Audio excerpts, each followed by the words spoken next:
Bonsoir tout le monde. Bonsoir tout le monde. Je crois que ça va. Il est 20h32. Je vais faire l'appel. Il n'y a pas beaucoup de monde. Bonsoir. Alors, François Bellhomme, je suis présent, bien entendu. Béatrice Bonvin. Présent. Jacques Gay. Présent.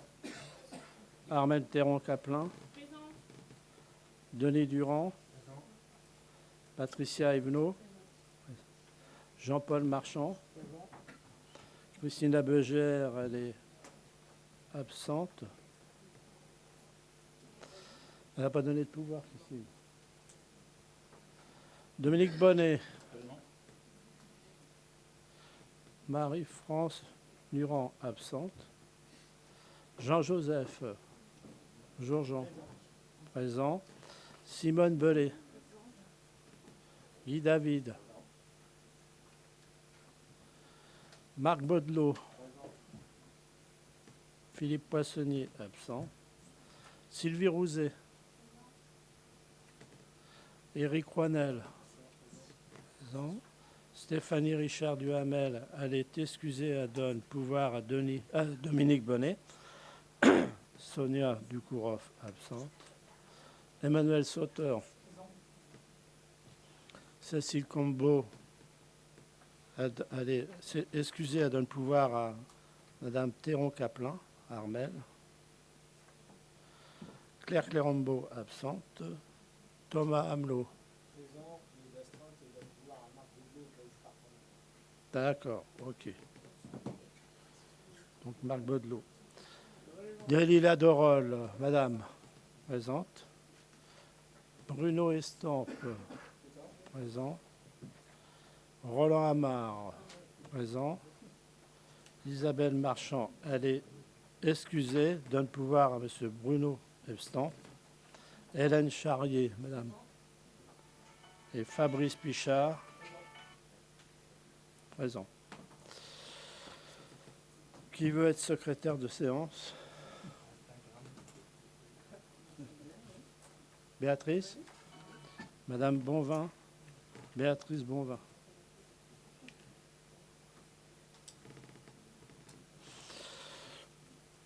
Avant de commencer, je voudrais, vous avez reçu cet après-midi un dossier concernant Airbnb. Voilà. Je voudrais, si possible, si vous me donnez l'autorisation au point 6, de pouvoir le présenter.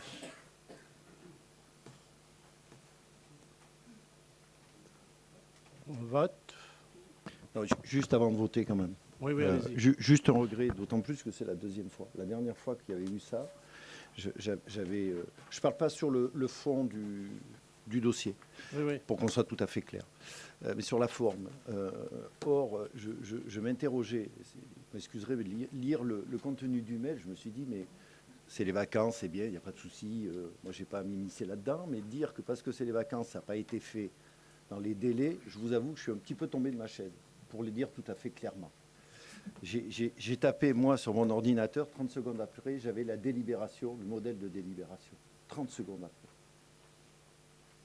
Donc, je suis désolé de vous le dire comme ça, mais voilà.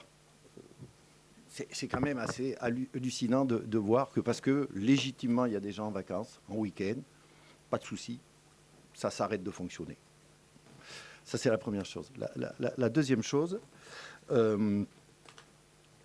et là, c'est plus des questions sur la délibération et notamment sur les dires à la fin. Et dernière chose, pardon, je disais deux fois tout à l'heure, la dernière fois que ça s'était passé, j'avais indiqué que j'aurais en tout cas apprécié en tant que président d'un groupe, de peut-être, quand vous avez reçu le document, un coup de téléphone comme on sait faire d'habitude pour dire voilà, il s'est passé ça, il y a tel problème.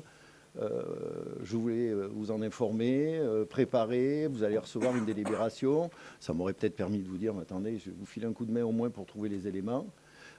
Et après, vous en ferez ce que vous voudrez. Et les choses seraient passées peut-être avec plus de, comment je dirais, plus d'échanges communs. Ça, c'était la deuxième chose. Là, sur la délibération, vous indiquez à la fin... alors, quand on regarde le dossier, on a vu qu'il y avait la question d'une astreinte de 100 € jour, une fois le délai passé. Au jour d'aujourd'hui, si cette astreinte, puisqu'a priori elle n'a pas été suivie des faits, ou en tout cas mis en place, ça aurait représenté combien? Ça faisait combien de jours? Parce que c'est 2022 le dossier, on est en 2024. Je ne peux pas vous répondre là. Donc ça serait assez énorme. Ouais. Pourquoi je pose cette question? C'est parce que je n'ai pas compris pourquoi il y avait condamnation solidaire de 1 €. Alors, il ne m'a pas échappé que c'était 1 € symbolique, histoire de marquer le pas. Et pourquoi 1 000 €? 1 000 €, c'est ce que l'avocat va coûter à la commune, si jamais la commune perd, si elle perd. C'est ça? Possible, ouais. Parce que sur d'autres délibérations, en général, on trouve un petit peu plus. En général, la moyenne, c'est 3 000 €. C'était juste pour une interrogation concernant cela. Voilà, donc le regret réellement de ne pas avoir été prévenu avant et d'apprendre que, parce que c'est les congés, derrière ça ne tourne pas. Alors je vais le voter, mais je vous avoue que j'ai hésité, pour une question de principe, de dire mais c'est pas possible, quoi. On ne peut pas travailler comme ça, quoi. Surtout quand j'entends ce que j'entends aujourd'hui sur les fonctionnaires, quoi. Ok, monsieur Stamp. Donc on vote pour qui est contre, pour le mettre pour le mettre à l'ordre du jour. Pour le mettre à l'ordre du jour au point 6. Voilà. Donc, qui est contre, qui s'abstient et qui est pour? Ok. Bon, on va passer maintenant à l'approbation des procès-verbaux des séances du Conseil municipal des 16 et 30 septembre. Est-ce que tout le monde l'a lu? Est-ce qu'il y a des observations à faire là-dessus? Non? Donc tout le monde est pour? Ok, merci. Point 2. Décision dans le cadre des délégations de pouvoir consenties au maire par le conseil municipal. Alors vous avez le tableau de tous les arrêtés. Alors vous avez 2.1 arrêté permanent pris du 1er septembre au 31 octobre. Bon, là, il n'y en a qu'un, souscription de prêt de banque du territoire. Et après, vous avez les arrêtés provisoires pris du 1er septembre au 31 octobre 2024 au point 2.2. Si vous avez des questions là-dessus, si vous avez regardé. Non? Ok. Maintenant, on va passer aux avenants. Marché à procédure adaptée, MAPA, rénovation de l'espace culturel des Prairiales. Ces avenants ont été présentés et étudiés en commission travaux. Pardon? J'ai oublié quelque chose? Attendez. Ah oui. Excusez-moi, voilà, c'est ça. Je l'ai ou je ne l'ai pas? Ah ben oui, pas plus. Ok. Alors, 2.3. Avenant marché à procédure adaptée, MAPA, restauration scolaire. En raison des perturbations liées au Covid, la date d'effet du MAPA avait été fixée au 8 mars 2021 et son terme au 7 mars 2025. Pour des raisons d'organisation et avant la mise en place du futur marché, il a été décidé de prolonger le marché en cours jusqu'au 31 juillet 2025 pour la signature d'un avenant. Maintenant, on va passer au point 2.4, avenant marché à procédure adaptée MAPA, rénovation de l'espace culturel Les Prairiales. Ces avenants ont été présentés et étudiés en commission travaux urbanisme le 5 novembre 2024. L'avenant numéro 1 au lot numéro 2, isolation thermique par l'extérieur. Il a été signé l'avenant numéro 1 avec le titulaire du marché, Isolba, 6 route de Voves, à Bonneval.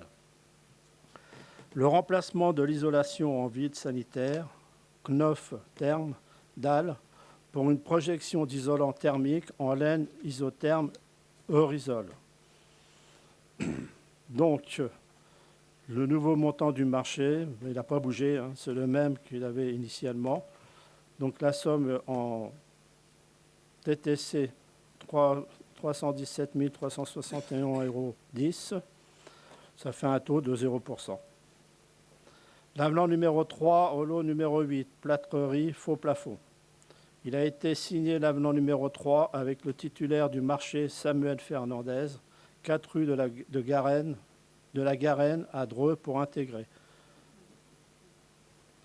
En moins-value, le remplacement des dalles plafond Blancard Activi par des dalles Elcla Roquefond.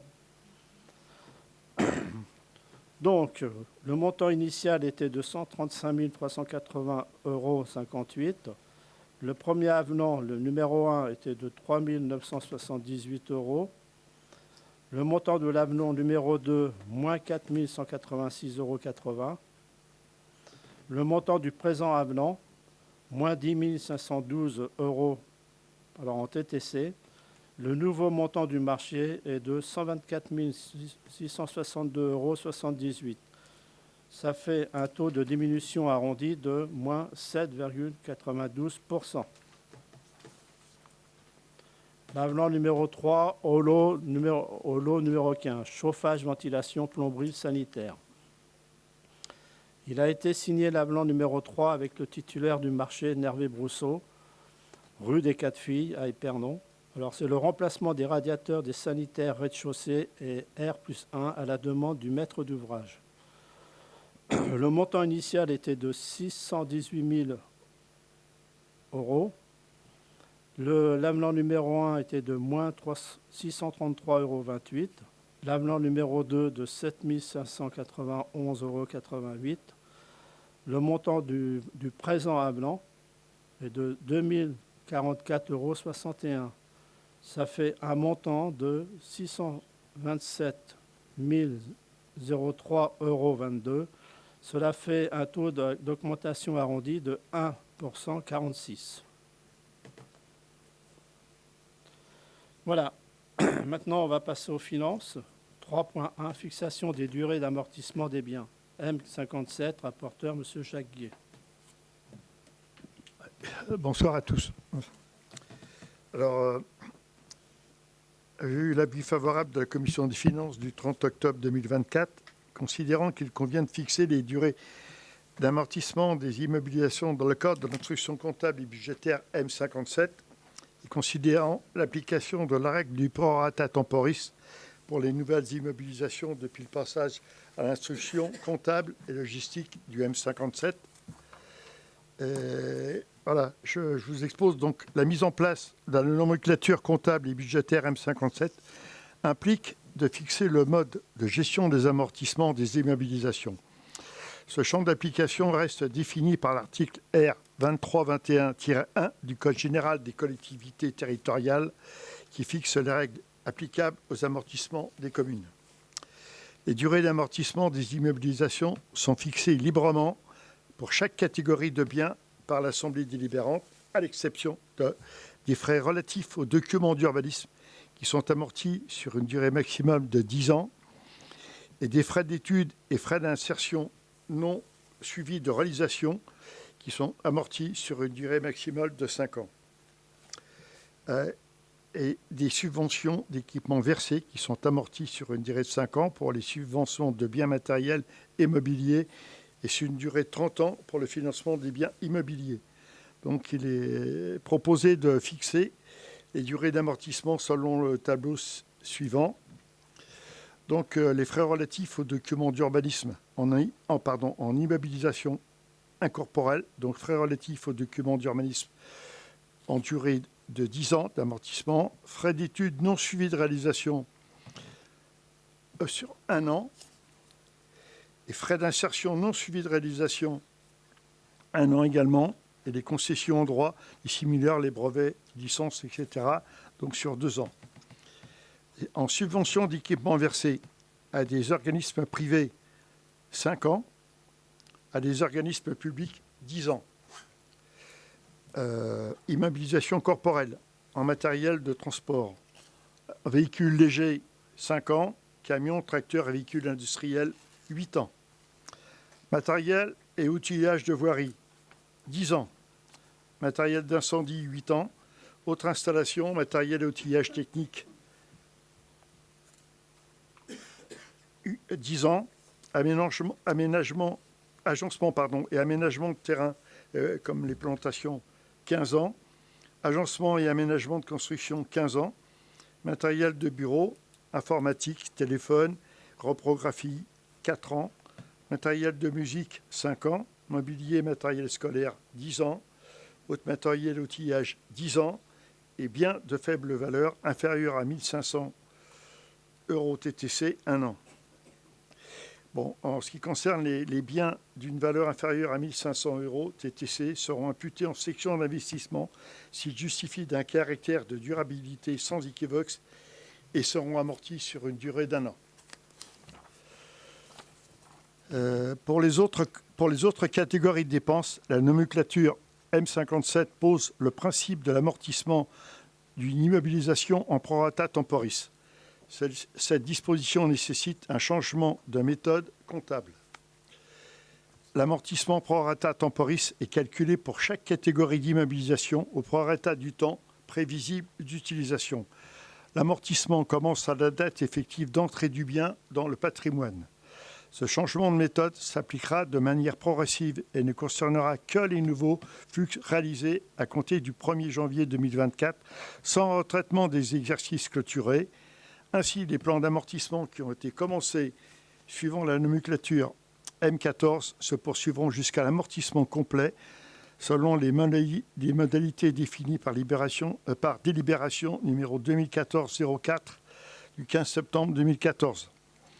Sur l'exposé présenté, après en avoir délibéré, le conseil municipal est invité à adopter le principe de l'amortissement au prorata temporis, fixer les durées d'amortissement par nature de biens comme récapitulé dans le tableau ci-dessus, et fixer à 1 500 € TTC le seuil des biens de faible valeur en dessous duquel l'amortissement sera effectué en une annuité unique au cours de l'exercice suivant leur acquisition.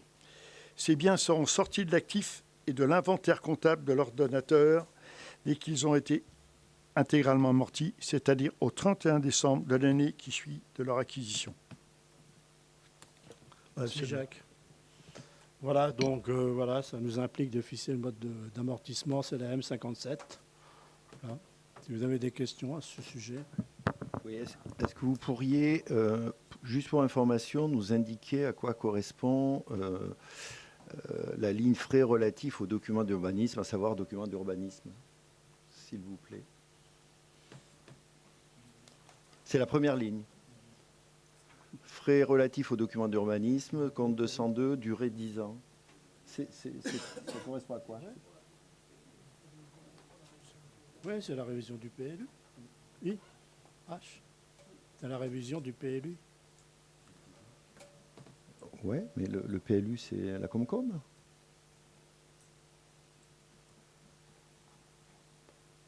Oui. Non? Oui. D'accord. Bon. Ok. Parce que oui, moi je pensais, je ne savais pas si c'était ça ou des études. Attendez, on va... Oui, monsieur Estampe. Ce sont les frais qui sont relatifs à tous les outils, donc le logiciel, la cartographie, tout ce qui nous permet de faire l'instruction d'urbanisme, l'équipement du service urbanisme. D'accord. Ok. C'est pas donc c'est effectivement pas le SCOT, Alors, le PLU et tout ça. Il y a une cote-part, mais infime. Ok. D'accord. Merci. Et dernière chose, c'est bien, pardon, je trouve plus. Oui, quand vous indiquez ce changement de méthode s'appliquera, etc., c'est bien au 1er janvier 2024 et non 2025? Puisqu'on le vote aujourd'hui, je pensais que ça s'appliquerait après. Non, c'est au passage de la M57. Donc ça veut dire que c'est rétroactif alors? C'est rétroactif.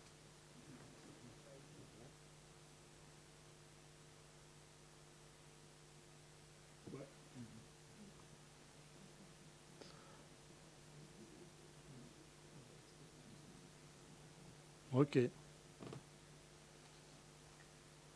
On a d'autres questions? On passe au vote. Qui est contre? Qui s'abstient? Et qui est pour? L'ensemble du Conseil? Merci. On va passer au point 3.2, indemnité de gardiennage de l'Église 2025. Une indemnité de gardiennage des églises communales exonérée de l'impôt sur le revenu, la cotisation sociale généralisée et la contribution au remboursement de la dette sociale peut être allouée à la personne qui exécute cette mission en vertu de la circulaire numéro norme inter A 870 006 C du 8 janvier 1987. Et considérant l'avis favorable de la Commission Finances du 30 octobre 2024, Monsieur le maire propose au conseil municipal de reconduire l'indemnité de 400 € par an et de la louer à Monsieur Nicolas Brodin, qui effectue cette mission depuis le 1er septembre 2023 et avec qui une convention de gardiennage a été signée le 27 mai 2024. Sur l'exposé présenté et après en avoir délibéré, le conseil municipal est invité à fixer l'indemnité de gardiennage de l'Église à 400 € pour l'année 2025 et dire que les crédits nécessaires seront inscrits au budget primitif 2025 de la commune. Ok, Jacques, est-ce que vous avez des questions à ce sujet? L'année dernière, on l'avait passé. Ouais. On le repasse cette année. Pas de questions? Bon, qui est-ce qui est contre? Qui s'abstient? Qui est pour? L'ensemble du conseil? Merci. On va passer maintenant au 3.3, créance éteinte, rapporteur, M. Jacques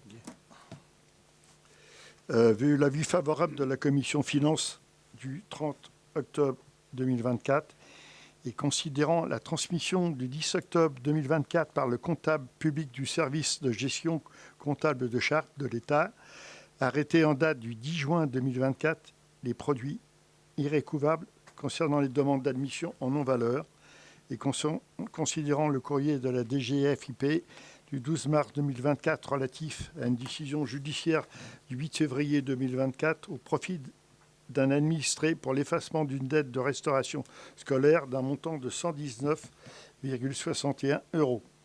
Et considérant que les créances éteintes présentées font suite à une procédure de surendettement, la perte de ces créances s'impose à la commune d'Épernon et au comptable public et que plus aucune action de recouvrement n'est possible. Et considérant la répartition comme suit des produits irrécouvrables, donc nous avons 28 dossiers, personnes physiques, particuliers, etc. pour 4 680,07 €. Il y a une prestation de service pour 22 €, de la cantine pour 1100,34 €, un droit de voirie pour 2 personnes pour 124,70 €, un autre produit exceptionnel pour 3 374,03 € et un transport scolaire pour 60 €, à laquelle s'ajoute une créance éteinte de restauration scolaire pour un montant de 119,61 €, comme on l'a dit tout à l'heure. Après en avoir délibéré, le conseil municipal, à l'unanimité des membres présents et représentés, prend acte de la répartition des admissions en non-valeur et créances éteintes, comme indiqué ci-dessus, et précise que les crédits sont prévus au budget 2024 de la ville. Y a-t-il des questions? Bon, bah, tous les ans, on y a droit, quoi. Juste produit exceptionnel autre, qui est quand même 3 374. Est-ce que vous pourriez nous indiquer, s'il vous plaît, ce que c'est? Ah oui, oui, vas-y. C'est une ancienne affaire qui a 10 ans, de 2015. Donc, oui, mais la commune a essayé et après, ça a été transmis au comptable et il n'y a eu aucune suite de données. C'est vrai, c'est des questions qu'on s'est bien posées. On est comme vous. Désolé, je peux pas. Non, mais on est comme vous, on est d'accord avec vous. Ouais, non, mais C'est sur surprenant. le principe, hein, je ne peux pas vous Depuis 2015. répondre là-dessus parce que. Non, on ne peut pas. C'est quoi? Ça concerne quoi? Oh, c'était, je pense, un bateau et puis un truc de trottoir. D'après ce que je sais. Vous savez, Un bateau de trottoir, voilà. un bateau de Non, c'est trottoir. pas un bateau Bon, c'était des travaux, quoi. qui en va quelque sur l'eau. sorte. Non, non, non. Travaux de voirie. Ouais, travaux de voirie. Voilà, Bon, travaux voilà, de c'est voirie. ça. Ouais. Mais ça fait 10 ans maintenant, voilà. C'est ça. Mais Le reste, on ne peut pas vous dire dans la suite. Voilà, c'est tout. C'est bien ça. Ouais. Ok. Bon, pour le bateau, on vote. Ouais. Allez, qui est Oui. contre? On aurait peut-être besoin ce soir en sortant du bateau. Oh non, j'espère que non. Qui est contre? Qui s'abstient? Et qui est pour? L'ensemble du Conseil? Merci. On va passer maintenant au point 3.4, révision des tarifs communaux, année 2025. Bon, je vous informe que la Commission des finances réunie le 30 octobre 2024 a proposé une évolution des tarifs communaux basée sur l'augmentation du coût de la vie et aussi sur celui des énergies. Donc le coût de la vie était, l'INSEE en avait 1,1%. Et au niveau de l'électricité, on a tablé sur 14,38%. Là, le tableau? Voilà. Donc alors, On vous fait le déroulé du tableau? attendez, pardon. Il faut décider l'évolution des tarifs communaux s'appliquant à compter du 1er janvier 2025 et préciser que ces tarifs seront applicables du 1er janvier au 31 décembre 2025 et transmis au service de gestion comptable de Chartres. Donc, Tu fais le déroulé du Ouais. tableau? On fait le Ouais, déroulé du tableau? Ok. ouais, enfin, le tableau. Bon. Vous avez regardé, on le fait, non? Vous avez remarqué des... Moi, j'ai regardé, enfin, à moins qu'il y en ait qui aient du plaisir à refaire ligne par ligne. Non, mais allez-y, justement. J'ai Tout pas de souci. le monde l'a vu? Tout le Moi, monde moi, l'a vu? j'ai des questions, mais ça vous permettra peut-être d'aborder quelques lignes. J'ai des questions concernant la dernière partie, à savoir fêtes foraines, etc., petits, grands métiers et autres. J'ai regardé la délibération au début du mandat concernant cette partie-là. Pour information, par exemple, le forfait électricité était de 66 € pour ce qu'on appelle les grands métiers en 2020. Aujourd'hui, il est à 48 €. Pour les petits métiers, c'était par exemple à 37 € en 2020, c'est à 24 € au jour d'aujourd'hui. Le forfait eau assainissement est à 25 €, c'est à 14,90 € aujourd'hui. Donc ma question est en fait très simple, puisque vous avez évoqué tout à l'heure les pourcentages d'augmentation, notamment concernant l'électricité, 14,38. C'est-à-dire que toutes les augmentations qui sont votées ici comme ailleurs, et on l'entend tous les jours, concernent les augmentations d'énergie, qui ont des conséquences sur les achats d'autres matières. Et là, je m'aperçois qu'entre 2020 et aujourd'hui, pour ce qui concerne les grands métiers, les petits métiers pour les diverses fêtes foraines, on a baissé, mais Alors, de façon énorme, que je alors vous que les réponde, prix que ont je- augmenté de que je façon vous réponde, énorme. que je vous réponde, lorsque justement, lorsque notre police municipale va justement chercher les sous, quoi, en quelque sorte, c'est qu'on a eu des menaces. C'est-à-dire que si on ne baissait pas les prix, on n'avait plus de fêtes foraines. Voilà. Donc je n'ose imaginer ce que Donc, nos on a fait- concitoyens vont dire s'ils entendent ça. Il suffit qu'ils viennent vous voir en mairie, qu'ils vous menacent et vous baissez. Non mais je caricature, mais Voilà, C'est pas la même chose, mais ils ont dit comme ça que par rapport à d'autres villes et tout, on était beaucoup trop cher et voilà, donc ils nous ont fait.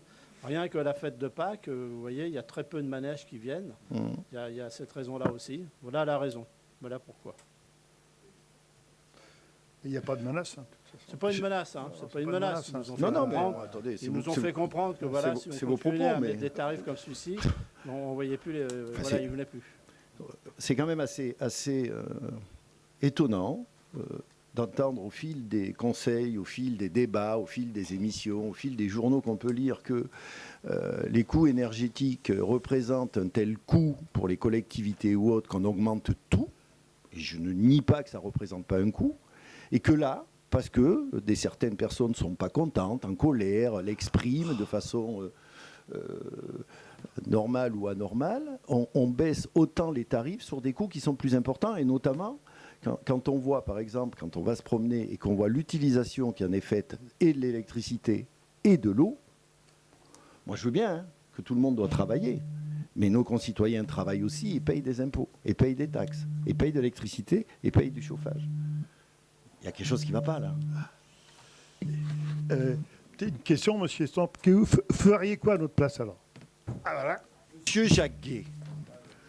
Mais alors, ça en devient... Non mais excusez-moi, mais votre réponse qui se systématise devient ridicule. Vous êtes adjoint aux finances. Je vous pose, moi, élu, une question. Votre réponse est... Et vous feriez quoi? Oui. Ça veut dire que vous ne savez pas quoi faire? Ça, c'est une solution de facilité de Donc, répondre ça. Non, mais Vous- attendez, non, attendez. mais Non, c'est pas une solution de facilité, c'est une interrogation. non, c'est une interrogation. C'est une Je vous ai inter- répondu. Ben, vous êtes caricatural, monsieur Jacquet. Je suis désolé de vous le dire avec tout le respect que j'ai pour vous. Vous êtes caricatural et ça tourne au ridicule au fil des conseils. Mais vraiment. Et Dieu sait que j'ai du respect. Mais c'est ridicule de répondre comme ça. Vous-même, non. vous-même dans des délibérations, vous évoquez le coût, l'augmentation de l'énergie. Oui, oui, Personne non, ne le nie.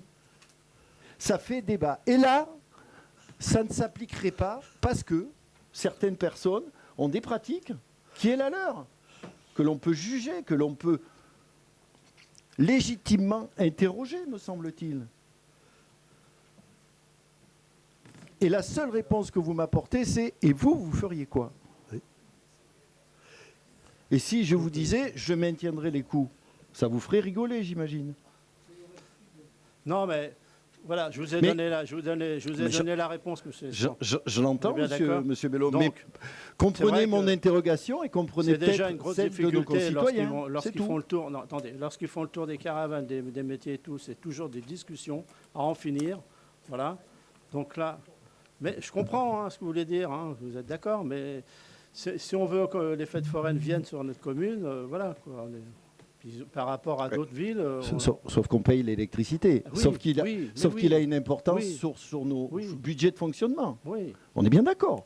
Donc c'est payé par quoi? C'est payé par l'argent public, par nos impôts, par ceux de nos concitoyens, qui eux-mêmes, tous les jours, sont pas très contents. Je pense qu'on l'est tous ici autour de la table quand on reçoit notre facture de nos prestataires d'énergie. Sauf qu'on ne va pas dans les bureaux de nos prestataires pour dire « je ne suis pas d'accord, vous allez me baisser les tarifs ». Enfin, à un moment, il y a un truc qui ne va pas, quoi. La décision, ce n'est pas qu'un rapport de force, me semble-t-il. Ça a été discuté. Je suis désolé, monsieur Jacquet, ce n'est pas moi qui occupe le bureau là-haut. Voilà.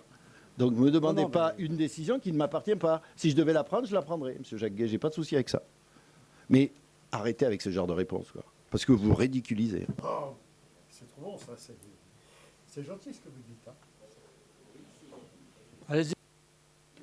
Alors, pour éclairer un peu la lanterne, effectivement, le sujet, effectivement, je l'ai abordé, on en a échangé en commission des finances. Et effectivement, j'ai eu la même réaction, vous le savez, enfin tous les membres qui étaient présents le savent, que M. Estampe. Et j'ajouterais que ce qui me dérange le plus dans cette... alors il y a effectivement cette notion de pourquoi certains échapperaient à la règle que tous les autres commerçants de nos villes et des villes alentours, enfin de partout en France, respectent. Parce que les autres commerçants, on ne leur pose pas la question, quoi. La question ne se pose pas de savoir s'ils doivent payer ou pas l'électricité qu'ils dépensent. Et c'est là où il y a un vrai sujet, parce que les fêtes foraines, les manèges, c'est du business. C'est un business privé. Et ça pose et c'est un vrai sujet qu'on a abordé. Vous m'avez fait la même réponse vous avez fait la même réponse que ce que vous m'avez fait en commission. Mais c'est vrai que c'est un vrai sujet qui ne peut qu'interroger, d'autant plus que malheureusement, les commerçants de la ville bénéficient assez peu du fait que la fête foraine soit là ou pas. Ça ne change rien pour eux économiquement. Donc c'est un vrai sujet auquel il va falloir réfléchir au moins l'année prochaine un peu plus approfondi. Les tarifs que M. Estampe, vous m'aviez parlé, c'était quelle année? 2020. Parce que Pardon, c'était les tarifs de 2020. 2020. Ouais.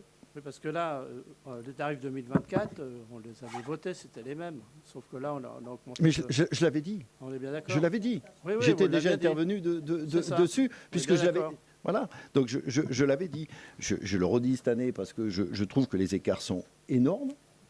Je vois que sur cirque, sous-chapiteaux et spectacles, je vois que la ligne caravane, électricité, eau et assainissement compris Ça a disparu, a priori, sur 2020, sur les tarifs, là.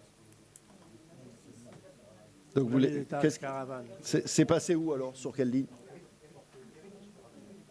Ton micro, Eric. Oui, la ligne a été fusionnée parce qu'il y avait deux lignes. J'ai plus le montant. C'était Oui. redondant, donc on l'a fusionné en un seul avec le forfait caravane. À quel montant, s'il te plaît? À 24 € en bas. 24 €? Oui, en bas. Oui, mais j'ai pas le bon document. Vous l'avez, non? Vous l'avez pas? Tout en bas, non? Ah oui, pardon. C'est Autant 24 pour moi. € en bas. Autant pour moi. Voilà, c'est ça. Autant pour moi. Oui, ok. D'accord. En fait, Non, mais parce que les forfaits électricité, ils ont augmenté ailleurs. Hein. Monsieur Jacquet, vous l'avez vu quand même. Sur la participation pour usagers à l'électricité, ça a augmenté.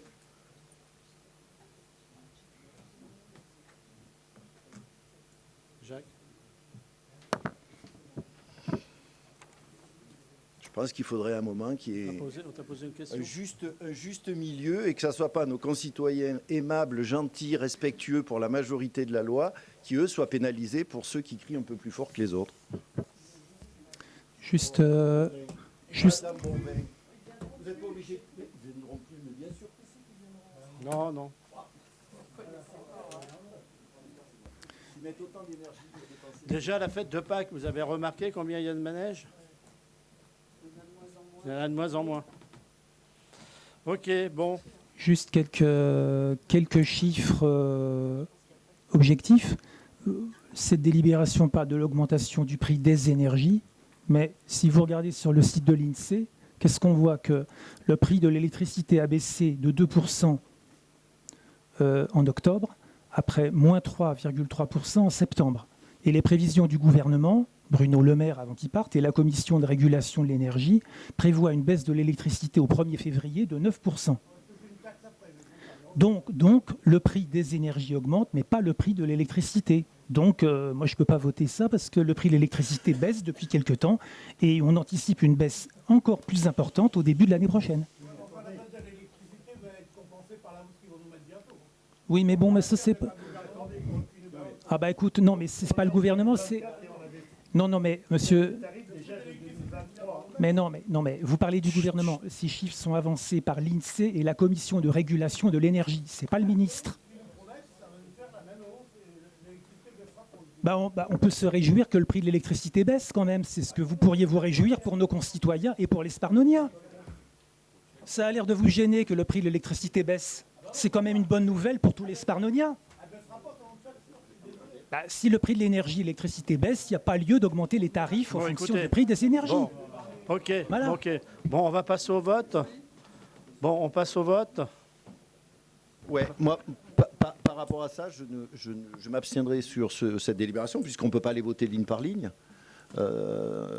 Sinon, j'aurais voté des délibérations, des tarifs et d'autres pas. Mais sur le principe qu'on va pénaliser nos concitoyens et que ceux qui sont énormément utilisateurs d'électricité, d'eau, etc., ne sont pas pénalisés, vous comprendrez qu'il y a quelque chose qui ne me convient pas là-dedans. Donc, je m'abstiendrai sur cette délibération. D'accord. Pas les premiers à augmenter leur prix, de tour de manège et tout, mais qui ne veulent pas payer quand ça augmente. Rien que la pêche au canard, c'est 5 €. Faut être gentil, mais... Oui, Tu as raison, et je serais curieux de savoir quel était le prix d'un manège en 2020 Oui. et quel est le prix aujourd'hui. Et on verrait si effectivement, eux ne sont pas gênés pour augmenter et exploser les les gens ne sont tarifs. pas obligés d'aller à la pêche au canard. Hein. On n'est pas obligé d'aller prendre le manège. Ils y vont. Ah mais personne n'est obligé d'aller au manège. De toute Moi- façon, c'est un acte social qu'on a fait à la commune. Vous avez des gens qui ne sortent pas de chez eux et tout, hein, et qui profitent des fêtes foraines. et tout. on va C'est pas un philosopher acte- c'est sur un la acte notion social d'acte qu'on fait. social. C'est pas le terme que Oui, j'aurais mais je employé. comprends ce que vous voulez dire. Mais moi, je suis désolé. Oui, À oui. un moment, on me demande de voter une augmentation pour nos concitoyens en la justifiant par l'augmentation des coûts d'énergie. Cette même augmentation ne s'appliquerait pas sur tous ces grands et petits métiers en expliquant que parce qu'ils sont un petit peu plus nerveux que les autres, on ne peut pas le faire. Entre parties, et vous rajoutez à cela, et j'ai bien entendu, que vous estimez que si on augmentait, ils ne viendraient pas. Je ne le crois pas. Je ne le crois pas. Oui, oui, monsieur Jacquet, je ne le crois pas. Je ne le crois pas parce que je pense que... Je m'en suis occupé il y a bien des années, je vais vous dire, il y en a qui ne viennent plus à cause de ça. Écoutez, vous voilà, en garantir, tout cas, si on peut avoir le prix du manège en 2020 ou des manèges en 2020 et aujourd'hui, je pense qu'on verra que eux, l'inflation, ils l'ont bien appliquée, largement appliquée. Ok. Bon, on va passer au vote. Qui est contre? Qui est contre? Qui s'abstient? Qui est pour? Alors, monsieur Estampe, vous êtes... Oui, il y a madame Marchand aussi, monsieur Amar et Fabrice. Ok. Monsieur Pichard. Révision, alors après. 3.5, création de tarifs de location des salles de la maison du cadran solaire. Premier étage. Bon, j'informe le Conseil et tous les membres du Conseil que la Commission des finances réunie le 30 octobre 2024 a rendu un avis favorable quant aux tarifs de location ci-après. Ces tarifs sont ceux pratiqués dans les salles associatives Campanules, Coquelicot, des Prairiales, et ils seront intégrés lors des revalorisations tarifaires saisonnières. Donc, on a en cadran solaire, salle du premier étage. Il n'y avait pas de tarif, il n'y avait pas de tarification avant 2024. Bon, pour le tarif 2024-2025, donc pour des locations à but non commercial, une journée pour les Pannoniens, 83 €, à l'extérieur, plus 50%, donc 124,50 €, et en demi-journée, 41,50 € et en extérieur, 62,25 €. Et les horaires d'occupation de 9h à 22h30. Pour la salle 2 du premier étage, il n'y avait pas de tarification non plus avant 2024. Et pour des locations à but non commercial, donc les tarifs 2024-2025, pour les Pannoniens, une journée, c'est 136 €. Pour l'extérieur, 204 €. Et pour la demi-journée, 68 € et 102 €, donc 50% de plus. Et après en avoir délibéré, le Conseil municipal est invité à décider la création des tarifs de location des salles du cadran solaire comme indiqué ci-dessus et s'applique à compter de la date de la présente délibération. Et précise que ces tarifs communaux seront transmis à monsieur le comptable public. Voilà, monsieur le maire. Donc, comme vous pouvez savoir, le cadran solaire était occupé par la communauté de communes. Donc, elle n'y est plus maintenant. Donc là, on applique des tarifs. Bon, il y a des associations qui y sont actuellement. Non, à l'étage. Mais ils ne paieront pas, hein, on dit bien. Voilà, je précise ce soir. C'est si jamais elles s'en vont, ces salles seront libres. Donc à ce moment-là, on pourra, si elles veulent être occupées, on pourra pratiquer les tarifs. D'accord? Mais je le dis bien ce soir, on est actuellement assez occupés, mais on ne va pas faire payer, il faut être sérieux. Hein, d'accord? Donc voilà. OK? Voilà. Est-ce qu'on passe au vote? Je voulais juste préciser que dans le cadre des questions qu'on s'est posées que j'ai posées sur ce sujet-là, alors c'est valable pour le cadran solaire, mais c'est aussi valable pour les autres bâtiments, salles dans les autres bâtiments. On aimerait que, enfin en tout cas j'aimerais qu'on sache exactement ce que nous coûtent ces salles, ces bâtiments, pour qu'on puisse faire une véritable analyse de ce que maintenir ces bâtiments en l'état coûte à une commune qui a besoin d'équilibrer ses comptes correctement. Et si ma mémoire est bonne, puisque je crois pas moi j'ai pas vu passer le compte rendu de commission, ça a été validé que ce tableau devrait exister, que nous coûtent les salles que nous louons, pour que nous puissions définir aussi des prix corrects le plus proche possible de la rentabilité. Mais c'est un tableau vous avez dit qu'il avait existé, mais moi je ne l'ai jamais vu. Donc c'est un travail d'analyse précis. Sur les subventions en nature. C'est un travail d'analyse précis qu'il faut faire pour chacun de nos bâtiments. On en a parlé à la commission. Voilà, donc finance. j'attends que pour la prochaine fois ce soit prêt. Ce tableau justement. On l'a. D'accord, donc on va l'avoir. Voilà. Non, mais c'est une bonne question, vous avez raison. OK. Bon, on passe au vote. Alors, qui est contre? Qui s'abstient? Qui est pour? L'ensemble du conseil, merci. Maintenant, on va passer au point 3.6, création des tarifs de location de la salle de la réunion de la maison des Héroncelles. C'est la maison qui se trouve en face des pressoirs, qui, pareil, était occupée par la communauté de communes, qui maintenant est libre. Alors c'est la même chose que pour les salles de la maison du cadran solaire. Donc, j'informe les membres du conseil municipal et de la commission des finances réunie le 30 octobre 2024 a rendu un avis favorable quant aux tarifs de location ci-après. Et les tarifs sont ceux pratiqués dans les salles associatives des Prairiales et seront intégrés lors des revalorisations tarifaires saisonnières de l'année prochaine. Donc, ils ont des aérosols en salle de réunion. Donc, il n'y avait pas de tarif avant 2024. Donc, les tarifs 2024-2025, toujours en location en but non commercial. En spanonien, une journée, c'est 83 €. Extérieur, c'est plus 50 €, 50%, 124,50.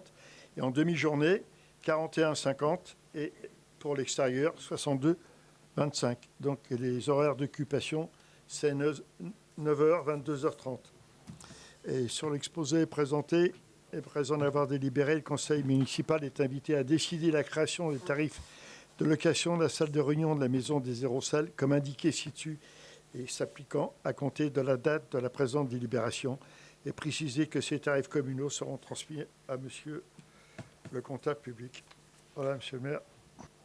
Bon, ben de même, hein, c'est une salle actuellement qui est libre, qui a été occupée par la communauté de communes. Voilà, donc on pratique des tarifs. Donc si vous avez des questions à ce sujet, non? On passe au vote. Donc qui est contre? Qui s'abstient? Qui est pour? L'ensemble du conseil, merci. Maintenant, on va passer 4.1, modification du règlement d'occupation des jardins communaux. Rapporteur, monsieur Denis Durand. Bonsoir à toutes et à tous. Alors, je ne vais pas vous lire les textes. Je vais juste vous lire ce qu'on a modifié, le 4.2 et le 6.2. Alors, le 4.2, chaque lot pourra faire l'objet d'une délimitation au moyen de massifs de fleurs uniquement en bordure d'allées. À l'initiative des jardiniers, l'entretien des abris de jardin est effectué par le bénéficiaire. Les plantes adventices, c'est les plantes des mauvaises herbes, situées sur la parcelle ne peuvent excéder une hauteur de 15 cm. Ça, c'est pour remettre la situation comme il faut, parce qu'il y a des gens qui n'avaient pas compris. Donc, on a refait le règlement. Après, le 6.2, clause d'exclusion immédiate. L'exclusion immédiate pourrait être prononcée par la ville, moyennant un préavis de 8 jours, au motif énuméré ci-après. Non payant de la redevance annuelle après relance restée infructueuse, mauvais comportement avec altercation portant le préjudice à un climat de bon voisinage, insuffisance de culture ou d'entretien, non-respect de l'interdiction de brûler sur place les herbes, fauchées et autres produits, exploitation commerciale du jardin familial, élevage d'animaux domestiques, culture de plantes illicites. Clause d'exclusion, il y a le A et il y a le B. L'exclusion pourrait être prononcée par la ville moyennant un préavis de 8 jours au motif énuméré ci-après, non-respect du règlement intérieur, déménagement hors du territoire communal, non-respect des prescriptions concernant l'entretien biologique, dépôt de matériaux, déchets, plastiques, carton, métal, etc., plantation d'arbres fruitiers de grande taille. Et après, installation ou utilisation de barbecue, tout comportement jugé inapproprié par le maire. Voilà ce que nous avons refait du règlement. Voilà. Parce qu'il y avait des gens qui n'avaient pas trop compris. Donc on a remis comme il faut le règlement. Voilà. Voilà, monsieur le maire.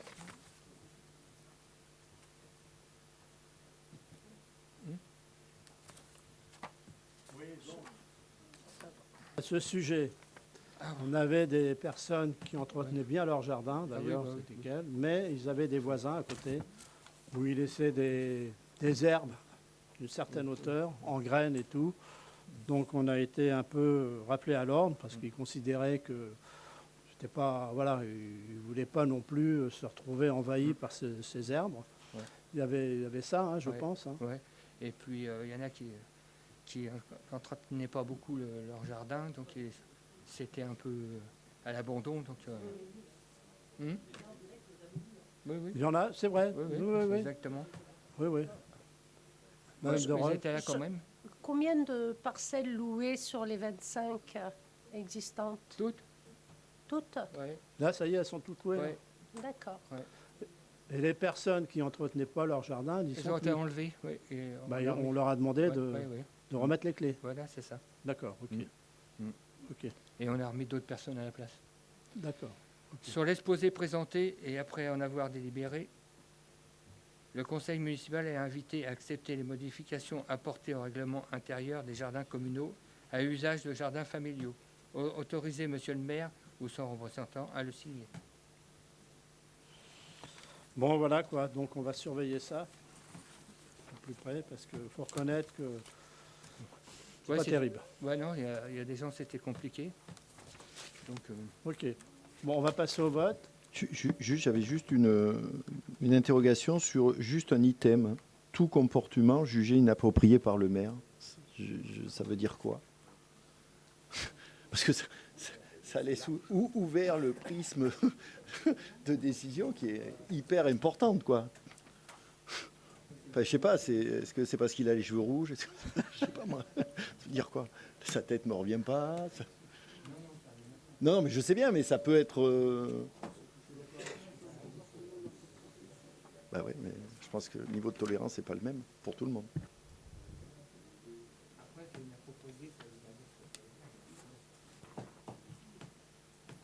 Bon, ok.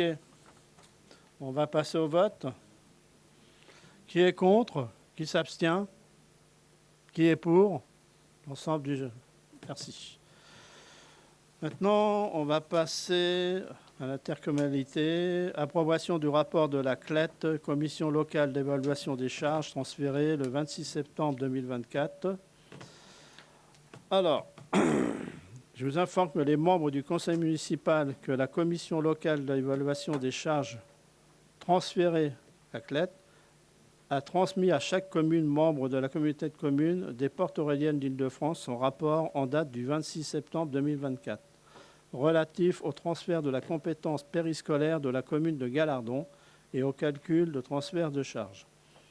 En conséquence, seule l'attribution de compensation versée par la communauté de communes des Portes Auréliennes à la commune de Gallardon serait modifié et le tableau récapitulatif des attributions versées aux communes serait le suivant. Donc vous avez le tableau. Voilà. Donc vous avez eu le rapport, n'est-ce pas?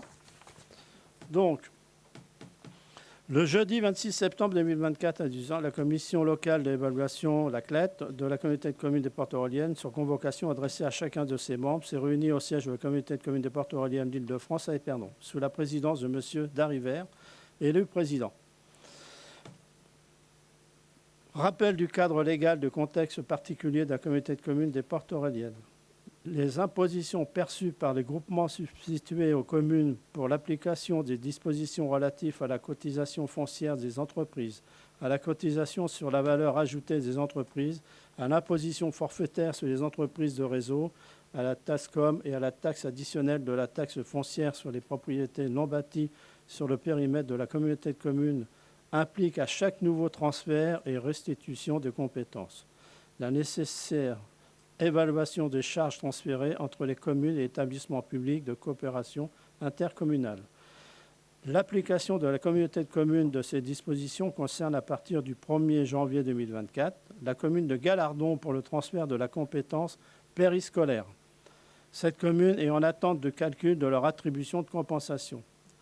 Le transfert de la compétence périscolaire de la commune de Gallardon, le calcul de transfert de charges. Le 9 mars 2023, le Conseil communautaire a adopté le transfert de la compétence périscolaire de la commune de Gallardon à compter du 1er janvier 2024. Il convient d'évaluer les coûts des charges transférées. Principe de calcul du total des charges transférées, constat du coût réel des charges dans les comptes administratifs des 3 exercices précédant le transfert. Donc vous avez le tableau. Donc, les 3 exercices 2021, 2022, 2023. Donc, vous avez des charges à caractère général. personnel, les amortissements. Vous avez le total des dépenses. Suite à ça, vous avez les recettes famille, les recettes CAF. Tout ceci, vous le soustraire. Vous soustraire les dépenses aux recettes. Et ça fait la somme de 69 666,45 €. Mais, par ailleurs, il a été constaté une différence de tarifs appliqués à cette activité entre ceux pratiqués par la commune de Gallardon et ceux de la communauté de communes. Cette différence tarifaire est estimée à 10 000 €. Il est proposé que cette différence tarifaire soit portée à part égale par la commune et la communauté de communes. Ainsi, il convient d'ajouter un montant de 5 000 € au montant de charges transférées. En conséquence, le montant des charges transférées retenues par la CLET est estimé à 74 566,45 €. Voilà, donc ça a été à l'unanimité, les membres de la CLET sont prononcés en faveur de ce montant. Donc quand vous regardez le tableau, vous voyez Gallardon. Donc en 2022, ils étaient à 929 291,12 €. Vous retirez les 74 566,45 €, ça fait la somme. Maintenant, ils ont un transfert de 854 724,67 €. Voilà. Sur l'exposé présenté après avoir délibéré, voilà, je vous demande d'approuver le rapport de la CLET réuni le 26 septembre 2024. Qui est contre? Qui s'abstient? Et qui est pour? L'ensemble du Conseil? Merci. Maintenant, on va passer... Je tiens à vous remercier tout à l'heure de l'avoir accepté. Je sais que le dossier Airbnb, épouse Baudouin, audience du 20 novembre, alors c'est demain, constitution du parti civil. Je vais laisser M. Emmanuel Sauter en faire, étant donné que tu es délégué au commerce. Bonsoir à tous. Avant de vous lire vraiment la délibération, je voudrais juste vous rappeler quelques points. En 2021, il y a le local commercial situé au 19 rue Bourgeoise, anciennement le toiletteur animalier, qui a été racheté. Les nouveaux propriétaires avaient un projet de retaper le bâtiment pour en faire un Airbnb. Là où on va vraiment porter sur le sujet, c'est la notion de service ou d'équipement collectif privé ou public. Donc c'est vraiment cette partie-là. Et là où aussi on va vraiment détailler dans la délibération, c'est la partie du linéaire marchand. Le linéaire marchand, c'est vraiment ces espaces commerciaux qui sont situés en bas des bâtiments, des vitrines qui permettent au commerce de s'installer et de présenter les produits qu'ils peuvent vendre. Alors, le dossier Airbnb époux Baudouin, audience du 20 novembre 2024, constitution de partie civile. Dans le cadre de ce dossier opposant les époux Baudouin à la commune d'Épernon, Monsieur le maire rappelle que Monsieur et Madame Baudouin sont propriétaires depuis 2021 d'un local commercial 19 rue Bourgeoise à Épernon, cadastré section AE numéro 40. Ce local est situé en zone UAA du PLUI de la communauté de communes des Portes Auréliennes d'Île-de-France, dont est membre la commune d'Épernon. Pour rappel, en aparté, la zone UAA, c'est une zone urbaine en centre-ville qui est constituée d'habitations ou de services ou d'activités complémentaires, donc de commerce. Le rez-de-chaussée du local était anciennement occupé par un service de toilettage animalier. À la suite de son acquisition par les époux Baudouin en 2021, le local fut mis en location comme logement meublé touristique sur la plateforme Airbnb. Au terme du règlement du PLUI, s'agissant de la zone UAA, les hébergements hôteliers et touristiques sont autorisés sous conditions particulières. S'agissant des biens implantés en zone UAA, les conditions particulières conditionnant la sous-destination, hébergement hôtelier et touristique sont les suivantes. En UAA et UAC, les commerces si leur surface de vente n'excède pas 300 m² en UAA et 1000 m² en UAC. Sur les linéaires commerçants ou marchands indiqués au règlement graphique, les parties de rez-de-chaussée de construction ayant une façade sur rue devront être affectées à du commerce, des services ou des équipements collectifs privés ou publics.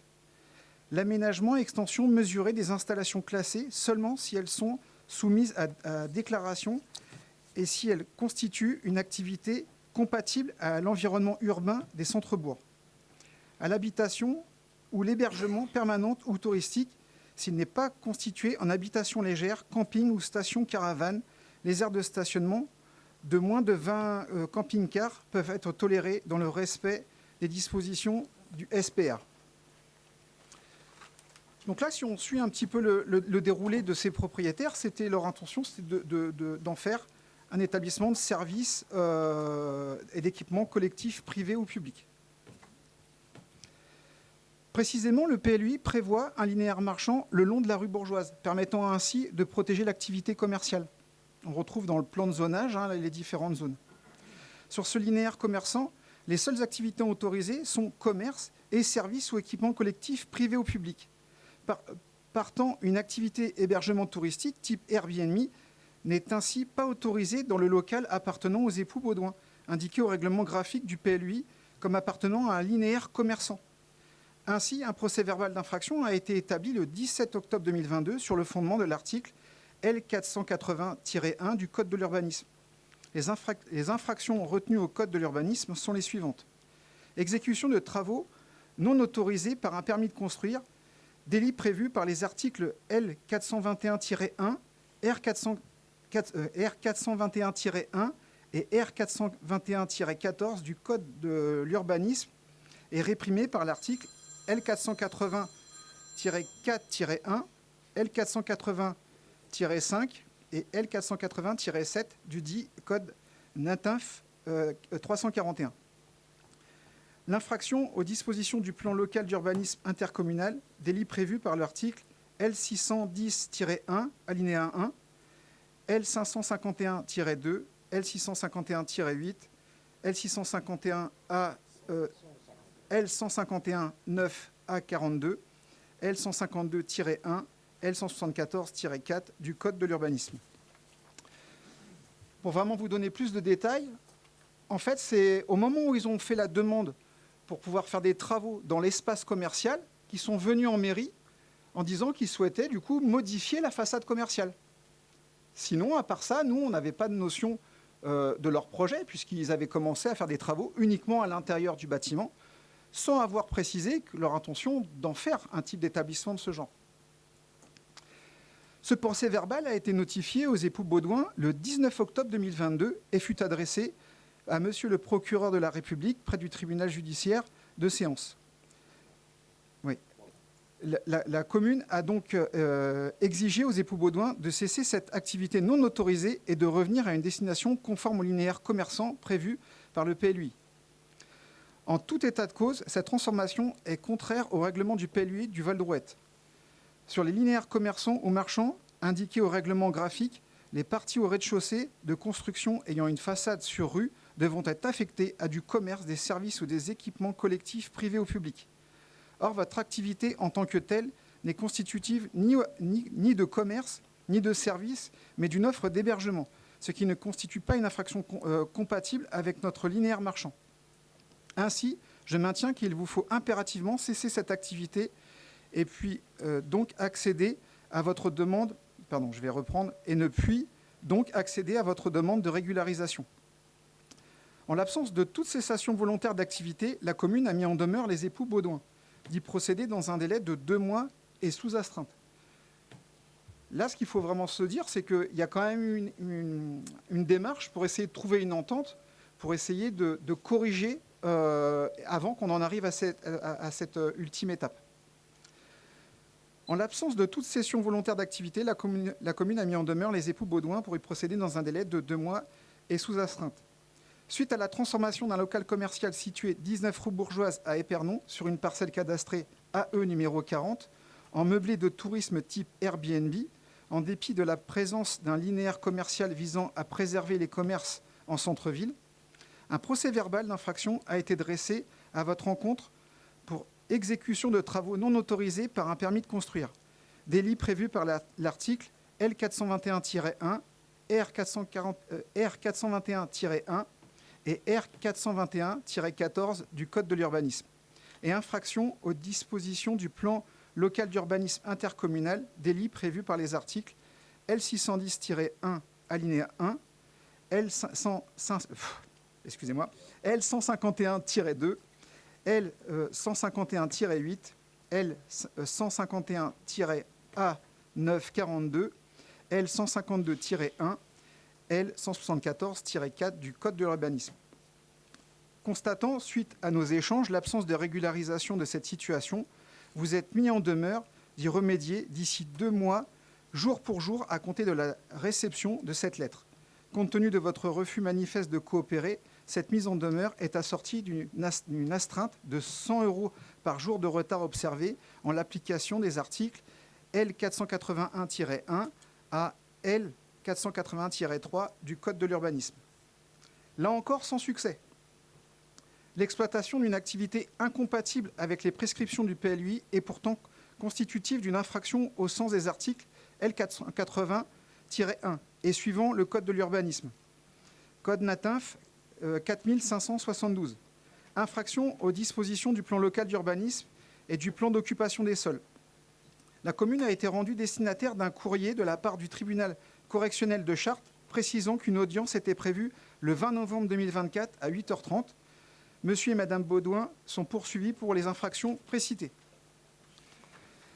La constitution de partie civile de la commune d'Épernon apparaît opportune dans le cadre de cette instance, car permettant d'obtenir d'une part la régularisation de la situation et donc de se conformer au règlement du PLUI s'agissant de la zone UAA et d'autre part l'indemnisation de son préjudice moral à hauteur d'1 € symbolique.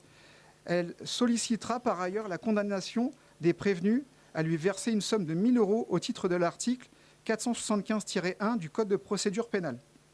Sur l'exposé présenté et après en avoir délibéré, le conseil municipal est invité à décider la constitution de partie civile de la commune d'Épernon et entendre à ce titre qu'il soit ordonné par le tribunal correctionnel de Chartres la condamnation des prévenus à régulariser la situation et donc de se conformer aux prescriptions du règlement du PLUI s'agissant de la zone UAA, la condamnation solidaire des prévenus à lui verser une somme de 1 € au titre de préjudice moral, la condamnation solidaire des prévenus à lui verser la somme de 1 000 € au titre de l'article 475-1 du Code de procédure pénale. Autoriser Monsieur le maire à représenter la commune dans le cadre de cette instance pour l'audience du 20 novembre 2024 et pour les autres à venir. Dire que la commune sera assistée par le cabinet des 4 avocats associés, 53 rue Turbigo à Paris. Il est vraiment important parce que derrière, à chaque fois qu'on va fermer un local commercial, on en parlait tout à l'heure, c'est aujourd'hui difficile déjà que les commerçants puissent venir s'installer par rapport à certains prix des loyers, mais derrière, si on leur supprime des locaux pour qu'ils puissent travailler, c'est vraiment compliqué. Une façade commerciale, c'est aussi pour mettre en avant que ce soit l'activité commerciale, que ce soit ce que peut produire aussi un artisan, et derrière, laisser une vitrine fermée, vide, on ne sait pas du tout ce qui se passe. Quand on parle de l'INR marchand, là, clairement, il y a une rupture, parce qu'il y a une vitrine qui ne sera plus utilisée à titre d'un commerce. C'est pour ça qu'on en arrive à cette procédure, malgré toutes les choses qui ont pu être mises en place, parce qu'il y aurait eu des actions correctives qui auraient permis de répondre à ces exigences. Bon, ok. Voilà. Oui, donc, vous voyez, c'est juste en face de la cordonnerie, là. Donc, cette vitrine est fermée. Voilà. Si jamais ils obtiennent gain de cause, ça voudra dire que ça sera ouvert au reste des commerces. Tout commerce qui fermera, ils pourront se permettre de l'acheter. Et ça fera les centres-villes qui seront morts, quoi. Donc, je ne sais pas ce qui s'y passe à l'intérieur, mais c'est pas ouvert au public déjà. Donc, c'est donc pas un commerce. Ça serait ouvert au public, ça se comprendrait. Bon, c'est sûr que je les ai eus au téléphone, je les ai entendus, on a pas mal discuté. Bon, d'après eux, des personnes qui viennent occuper les logements, parce que c'est des logements, consomment au centre-ville. Bon, ça je veux bien l'entendre, mais c'est pas loyal, quoi, parce que c'est condamner notre commerce, quoi, notre vitrine, en quelque sorte. Aujourd'hui, il y aurait eu une solution qui aurait pu être trouvée. Hein. Est-ce que vous saviez, sans avoir ces informations-là, qu'est-ce qui s'y faisait derrière ce bâtiment, derrière ces vitrines? Pourquoi pas jouer de la transparence? Dans ce cas-là, si c'est un lieu qui reçoit du public pour de l'hébergement, bah, de le montrer.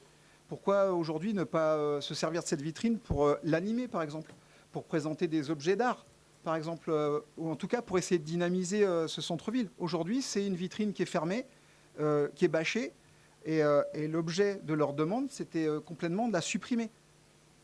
Donc voilà aujourd'hui où on en est. On pourrait très bien se dire, OK, il y a une activité, mais pourquoi chercher à supprimer cette vitrine qui donne quand même des choses qu'on peut mettre en avant? On peut faire de l'animation s'ils n'ont pas quelque chose à nous proposer. Mais derrière, on pourrait déjà au moins se dire qu'est-ce qui s'y passe derrière cette vitrine. Aujourd'hui, on ne sait rien. On pourrait très bien se dire, est-ce que c'est encore en travaux? Bah, en réalité, il y a déjà une exploitation qui est déjà faite. Donc c'est aussi de la transparence par rapport aux gens, se dire que ce local-là, il n'est pas mort, qu'il y a quand même une vie à Épernon, et c'est ce qu'on souhaite maintenir, c'est que ces locaux commerciaux ils soient toujours accessibles, et déjà que c'est compliqué, mais qu'on essaye en tout cas d'y donner de la vie. Donc c'est pour ça que je pense que cette démarche de sauver nos locaux commerciaux, ils sont essentiels. Il y a toujours l'enseigne.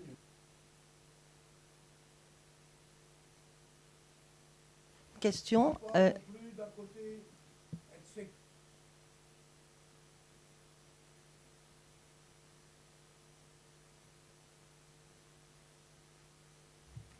L'idée, c'est de pas d'être sectaire. On est, On avait un commerce.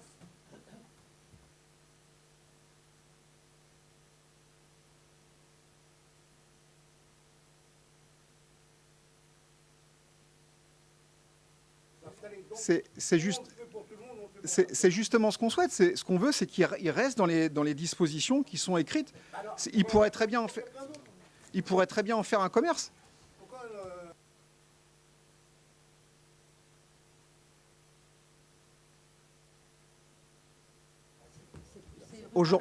Aujourd'hui, les locaux commerciaux, ils sont bloqués en local commercial.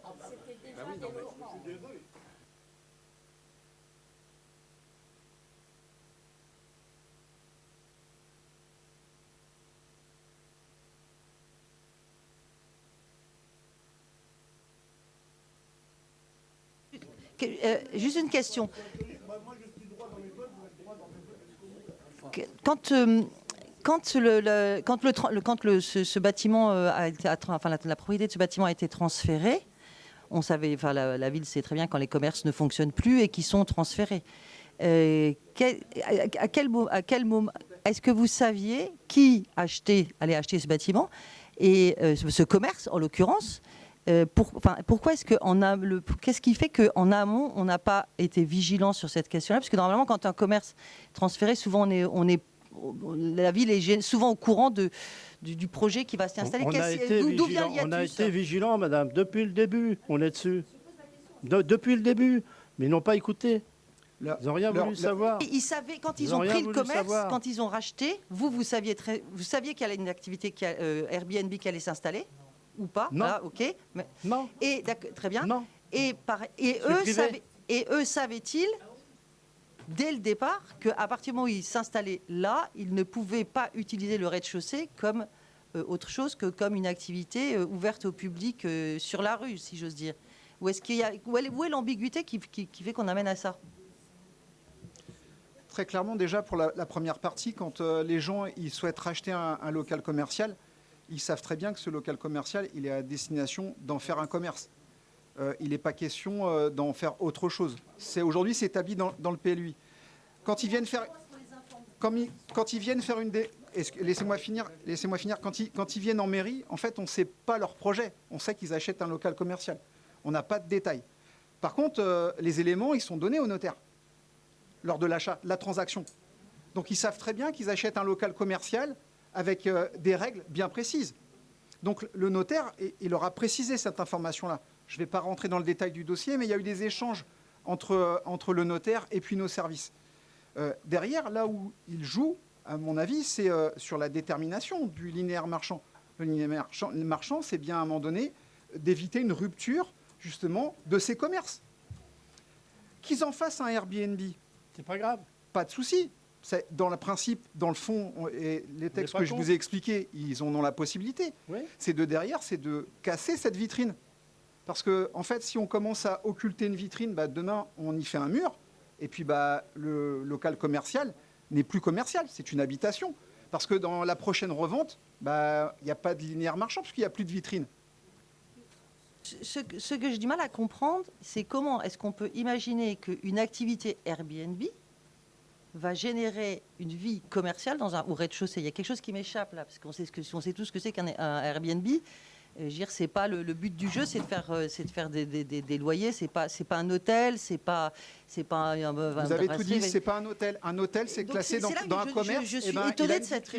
Il a une vitrine, vous rentrez, il y a une réception. Bah oui, mais pas un Airbnb. Airbnb, c'est autre chose. Voilà. Donc j'ai du mal à comprendre comment cette ambiguïté a vraiment pu se mettre en place. Voilà, c'était juste une question. Donc c'était vraiment pour essayer de comprendre comment ceci a pu arriver. Et par ailleurs, ce que je trouve très inquiétant là-dedans, c'est évidemment, vous connaissez mon attachement au commerce de centre-ville et mon désespoir de voir ce centre-ville dans l'état où il est actuellement.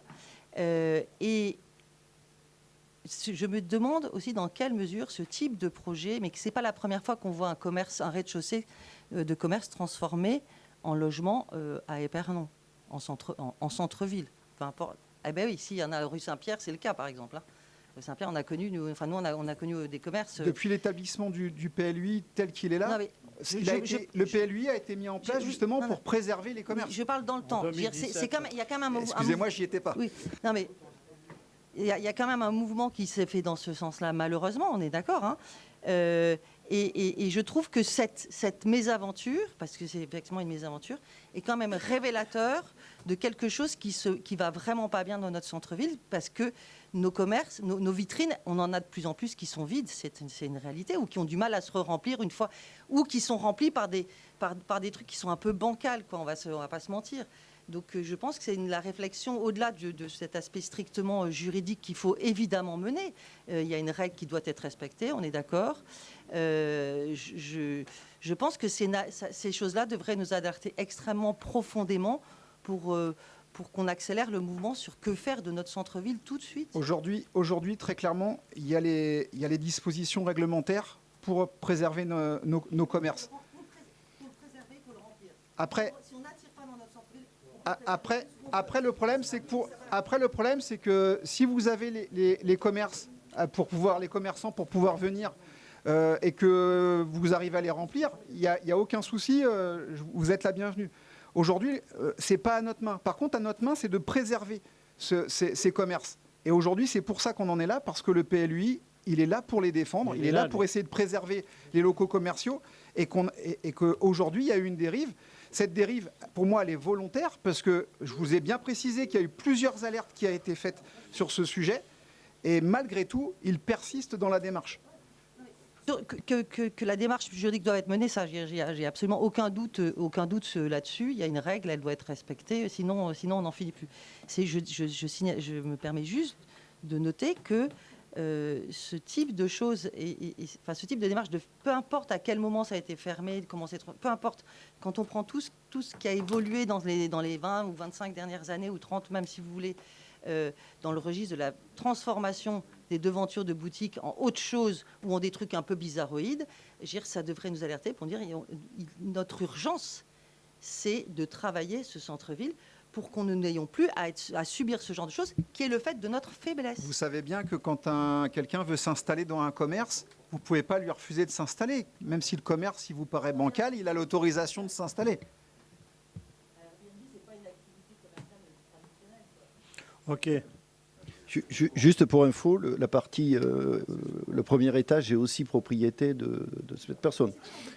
Non, mais je crois qu'il y a, enfin, si je peux me permettre, je pense qu'on est dans deux débats qui sont totalement différents. Il y a le premier débat qui est lié à la délibération. il n'y a pas de respect. On peut en penser ce qu'on veut, hein. Je peux avoir un avis sur le fond et une autre sur la forme. Mais pour l'instant, la loi dit que la loi n'est pas respectée, dont acte, et les choses sont engagées derrière. Pour moi, ça s'arrête là, point barre. Si après on veut changer de débat, on peut changer de débat. Aujourd'hui, rien n'empêche qui que ce soit d'acheter un bâtiment avec un commerce en rez-de-chaussée, de ne rien faire dedans, y compris de ne pas le louer. Rien ne l'empêche. Et on n'a rien à lui dire et rien à vérifier. Parce que je crois qu'il y a la limite de ce qu'on vérifie s'arrête, me semble-t-il, à la porte d'entrée quelque part, hein, à l'intérieur. Parce que là, ça commence à devenir de l'entrisme et je pense que c'est prendre des directions qui inquiètent. Et je crois que Madame l'adjointe à l'urbanisme est d'accord avec moi. Après, on peut ouvrir le débat, hein, mais c'est un autre débat. C'est un autre débat. Ceci étant dit, il y a des tas de commerces qui n'ont pas été transformés en jacuzzi, en je ne sais pas trop quoi, en piscine privée ou en salle de sport et qui sont toujours fermés. Et ce n'est pas obligatoirement parce qu'on va faire respecter la loi, non pas qu'il ne faille pas la faire respecter, mais qu'on n'ait pas un débat dessus, parce que des fois, ça peut être intéressant de se dire est-ce qu'on garde ce linéaire ou est-ce qu'on ne le garde pas? C'est un autre débat. Mais en tout cas, peut-être que si on veut maintenir ou si on veut faire en sorte que ces propriétaires louent les commerces, à ce moment-là, il faut engager d'autres actions. D'autres actions, il y en a. On parlait tout à l'heure de taxes. Aujourd'hui, on peut faire de la taxe sur la friche commerciale qui finit par coûter. On peut racheter. Alors, pour racheter, il faut avoir de l'argent. On peut faire du commerce éphémère, etc., etc. Donc, des choses, et je l'avais déjà évoqué, il y a des années, quand vous n'étiez pas élu autour de cette table, je suis en train de chercher depuis tout à l'heure le nom de ce contrat qui le permettait, ça n'a pas été fait. Et puis, je rappelle aussi, parce qu'on est sur une double compétence, là, on parle d'urbanisme, on ne parle pas de commerce. Parce que le commerce du centre-ville, c'est de la compétence de la Comcom. Ce n'est pas de la compétence de la mairie. Donc là, on est bien sur une question d'urbanisme et non pas commercial. Donc attention de rester sur comment je dirais, le cadre, merci, de cette délibération et de ne pas déborder, sauf à vouloir faire un débat. Et moi, je suis prêt à ce qu'on ouvre ce débat, mais dans un autre cadre et peut-être avec les personnes compétentes, ou en tout cas qui ont la compétence, que sont la Comcom. Mais je partage effectivement ce qu'a dit notre collègue Marchand, donc on peut être malgré tout d'accord sur le fait qu'il ne faut pas qu'il y ait deux poids, deux mesures. Après, je peux avoir, moi, un autre avis. Hein. Je peux avoir un avis sur est-ce qu'on le maintient ou est-ce qu'on ne le maintient pas. Parce que si c'est pour maintenir une friche commerciale, si c'est pour maintenir, par exemple, je me rappelle l'ancienne maison où il y avait la coiffeuse au rez-de-chaussée qui est aussi en bout de linéaire avant le cadran solaire. Quand on arrive au cadran solaire sur le trottoir de droite en descendant, je crois qu'il y avait une personne à une époque qui voulait acheter toute la maison et transformer le bâtiment du bas en habitation et qui l'a dit. Ça lui a été refusé par la loi. Depuis, ça a été racheté. Qu'est-ce que ça a changé? Juste des travaux depuis des années et qui... vraisemblablement, et je ne juge personne dans le fait de faire des travaux, parce que le fait de dire c'est facile, le fait de faire c'est plus compliqué. Mais dans l'état, ce commerce n'est toujours pas ouvert, cette maison est toujours vide, et c'est comme ça depuis des années, et ça risque de l'être pendant des années. Donc c'est juste pour dire que le débat, il est beaucoup plus large que... Et cette maison était une maison à la base, pas un commerce. Donc ça est valable aussi pour la maison. Absolument.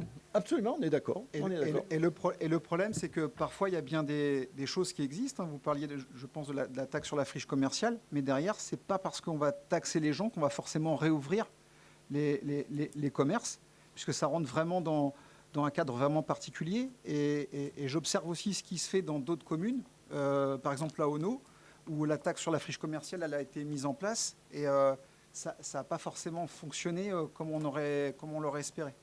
Je pense que ça fonctionne à partir du moment où la taxe commerciale est supérieure au coût financier d'un local vide pour propriétaire. On va être très clair. Hein. Si moi je paye 100 € d'entretien par an pour un local vide et qu'on me dit vous aurez 1 000 € de taxes, je pense qu'il y en a beaucoup qui vont réfléchir. On est d'accord sur tout ça. Ok. Bon, on va passer au vote. Donc, qui est contre? Qui s'abstient? Qui est pour? L'ensemble du commerce? Merci.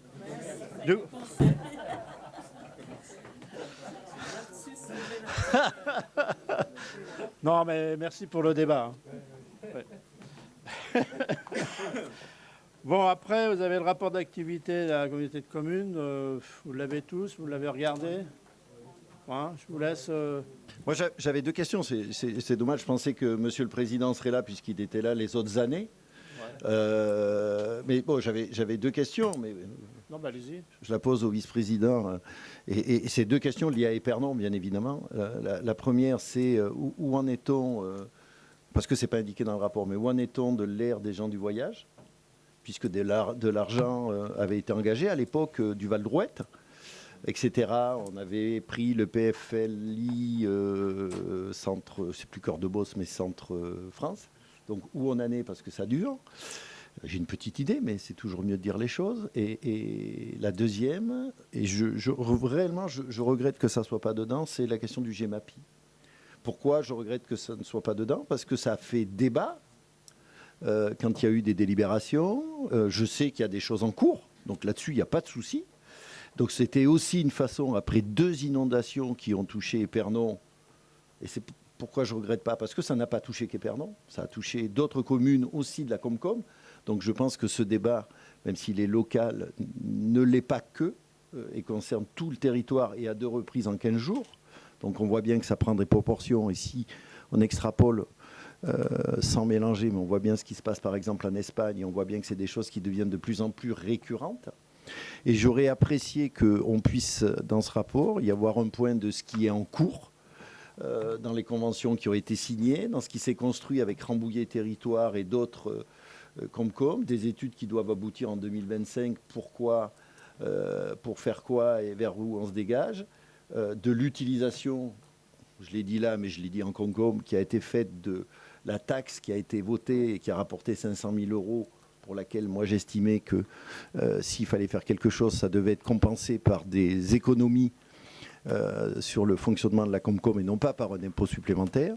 Et s'il y a eu un impôt supplémentaire, qui n'est pas négligeable, j'estime derrière, et quand je dis cela, ce n'est pas dire que ça doit être réglé immédiatement, bien évidemment, qu'il y a une notion de durée pour régler ou en tout cas pour réduire ce type de problématique. J'aurais souhaité qu'il puisse y avoir ces éléments d'information dans le rapport, et c'était la question que j'aurais posée au président. On peut toujours demander au prochain conseil. Je peux toujours, oui, demander au prochain conseil. Oui. Il n'y a pas de souci. Hein. Ah, mais je lui ai demandé. Je sais que j'ai pas de souci. Encore une fois, c'est moi qui décide quand je pose les questions, c'est tout. Voilà, mais non, mais j'ai pas de souci. Mais vient de le présenter. Mais en tout cas, au prochain conseil. Ben, c'est parfait. C'est parfait, mais je pense que ça. Oui, mais GEMAPI existait. GEMAPI existait. Puisque j'ai ressorti les délits, mais ça date de 2021. Ah, mais moi non plus, je ne l'ai pas pour 2025, je ne l'ai pas pour 2026, je ne l'ai pas pour 2027. Mais ce que je veux juste dire, sans parler de boule de cristal, c'est qu'en 2016, tout le monde a été touché et choqué. Pardon, et qu'au fil des années, tout le monde a pu penser, nous y compris, que la vague était passée sans jeu de mots. Et puis ça nous est retombé dessus. Et là, ça nous est retombé dessus à 2 reprises. Et on voit bien ce qu'il en est derrière et la difficulté. Sauf que là, ça a touché des communes qui n'avaient jamais été touchées à ce niveau-là. Et ça touche d'autres régions et d'autres pays et d'autres communes en France comme ailleurs à des niveaux complètement hallucinants. Donc on voit bien que ça risque de se passer, et il faudra peut-être et sûrement pas attendre 6-7 ans, comme ça a été le cas là. C'est juste ça que je veux dire. Et comme il y a quelque chose d'engagé, c'est toujours dommage de ne pas avoir le niveau où on en est, d'informations, de projets, à quand ça va être présenté. C'est ça que je dis. Moi, je ne jette, ou en tout cas l'anathème à personne, et je ne donne de leçons à personne. Alors, non, mais c'est vraiment des questions vraiment importantes. Alors, le 7 novembre, on s'est déplacé à la préfecture de toutes les communes du secteur. Parce que le préfet il a fait appel par secteur. Donc il y avait la DDT, il y avait le SGREP, il y avait tout le monde. Hein. Il y avait vraiment, sauf la Chambre d'agriculture d'ailleurs, que j'ai regretté, c'est la question que j'ai posée, c'était dommage qu'ils n'étaient pas présents. Parce que le ruissellement, malheureusement, on sait d'où ça vient. Sans les accuser, je dis bien, je ne les accuse pas, hein. Voilà. Ça aurait été bien qu'ils entendent. Mais donc le préfet a écouté l'ensemble des communes. Hein, voilà. Maintenant, il y a des histoires de vannage dans le privé où on ne peut pas y rentrer parce que c'est du privé. Donc ça a été une grosse question qui a été posée. Donc là-dessus, je dis bien, là ce soir, s'il m'entend, monsieur le préfet, là, il va travailler sur le sujet, que quand il y a des cas comme ça, qu'on puisse y rentrer. Donc il y a des lois, il faudrait qu'il y ait une loi qui soit faite, hein, parce que ça ne peut pas continuer.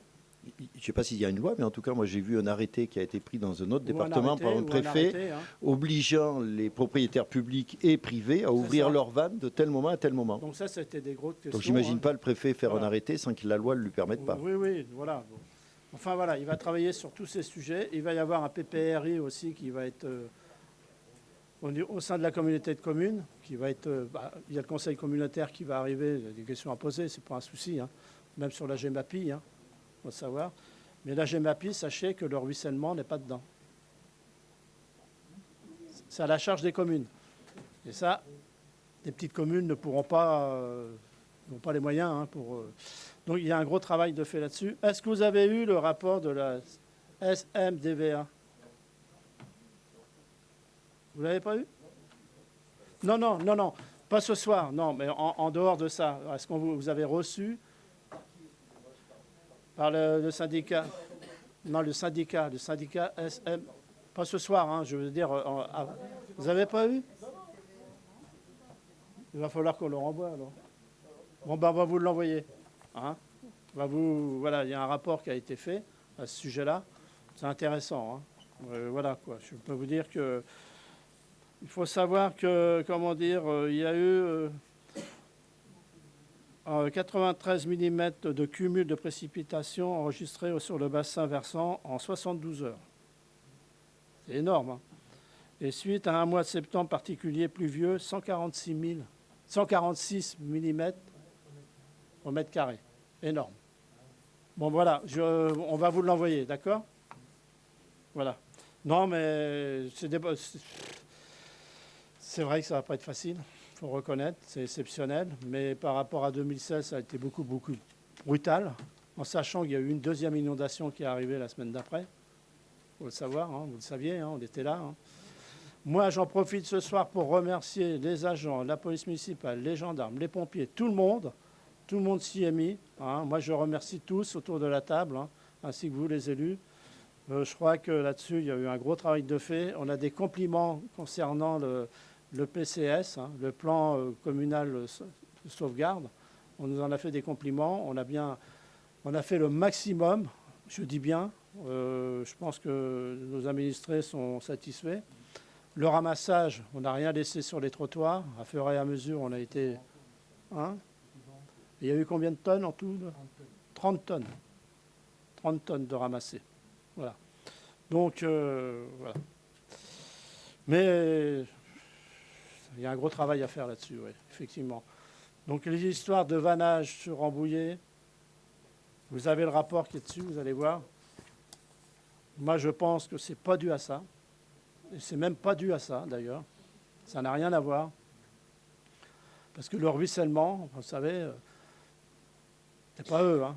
Mais bon, allez, vous avez un rapport là, on va vous l'envoyer et vous allez voir. C'est écrit, tout est.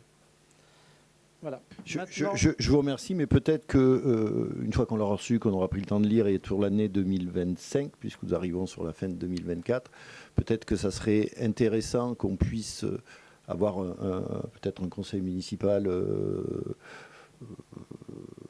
Sur la base d'une commission, comme une commission, qu'on puisse débattre à un sujet unique que soit cette question de l'inondation au travers des rapports, au travers du plan de sauvegarde. On peut faire venir des personnes de SM. Par exemple, le plan de sauvegarde, tout le monde ne le connaît pas dans les élus qui sont autour de la table. Je pense que ça serait aussi une information. Et puis je pense qu'on est toujours plus intelligent à plusieurs que seul.